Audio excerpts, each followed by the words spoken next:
ধরো প্লেনও আকাশে উড়ে, রকেটও আকাশে উড়ে, বুঝছো? তো একদিন রকেটের কাছে প্লেন বলতেছে, ভাই তুইও আকাশে উড়োস, আমিও আকাশে উড়ি, তো তুই এত জোরে কেমনে চলিস? রকেট তো অনেক জোরে চলে, জানা, অনেক জোরে চলে। আমি তো আকাশে উড়ি, বাট আমি তো তোর মতো জোরে চলতে পারি না। তো তোরও আকাশে উড়ার ইঞ্জিন আছে, আমারও আকাশে উড়ার ইঞ্জিন আছে।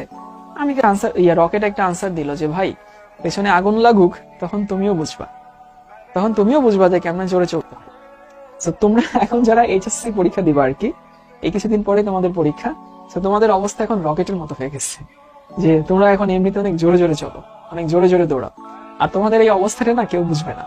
মানে একটা স্টুডেন্ট এসএসসি পরীক্ষার আগে কি পরিমাণ মেন্টাল প্রেসারে থাকে, শুধু সে না, তার পুরো ফ্যামিলি যারা আসলে তাকে নিয়ে ভাবে, প্রচন্ড মানসিক একটা প্রেসার, একটা অনিশ্চয়তা, একটা টেনশন। সেই টেনশনটা যে পার না করছে সে কখনোই ফিল করবে না, সে কখনোই তুমি তার অবস্থানটা বুঝাতে পারবে না।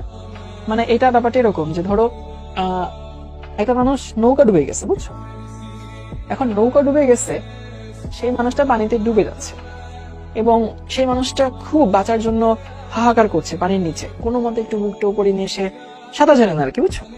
তো পাশ দিয়ে একটা ছোট মাছ চলে যাচ্ছে, তো মাছটা মনে মনে চিন্তা করছে, এত ঢং করে ভাই পানির মধ্যে বেঁচে থাকে, এটা তো এমন কি? এখন পানির মধ্যে অক্সিজেন নেওয়া তো মাছের জন্য কিছু না, ওর জন্য তো এটা নর্মাল, কিন্তু সেটা তো তোমার জন্য নর্মাল না, আমার জন্য তো নর্মাল না, তাই না? তো ফ্যাক্ট হচ্ছে কারো পরিস্থিতি না কেউ বুঝে না, কাউকে বোঝাতে যাবাও না।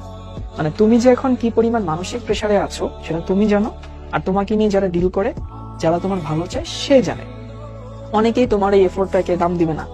অনেকেই তুমি যে এখন সিরিয়াস, তুমি যে এখন অনেক পড়াশোনার চেষ্টা করছো, তুমি যে রিভিশন দেওয়ার চেষ্টা করছো, এই জিনিসটা অনেকে খুব ছোট করে দেখে। এ এমন কি, পরীক্ষা মনে হয় আমরা দিই নেই, পরীক্ষা মনে হয় আর কেউ দেয় না, পরীক্ষা মনে হয় তুমি বাংলাদেশে একলাই দাও, পরীক্ষা মনে হয় আর কেউ কোনোদিন দেয় না, এরকম নানান কথা বলবে। আর কখনোই তুমি নিজের অবস্থানটা তাকে বোঝানো দরকার নেই, তাকে বোঝাতে যেও না, কারণ তুমি বোঝাতে পারবাও না আসলে। কারণ কারো পরিস্থিতি কেউ আসলে বুঝে না, সবাই নিজেরটা চিন্তা করে। নিজের সমস্যা সবার কাছে সব থেকে বড় সমস্যা, নিজের বিপদ সবার থেকে বড় দুঃখ আর কি।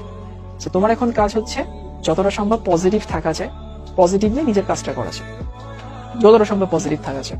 মানে চেষ্টা করবা রেজাল্ট নিয়ে একটু কম ভাবার, যে কি হবে, প্লাস পাবো কিনা, গোল্ডেন না পারলে কি হবে, কে কি বলবে, এগুলো না তোমাকে হচ্ছে আরো ভয় বাড়াই দিবে, তোমার মধ্যে আতঙ্ক বাড়াই দিবে।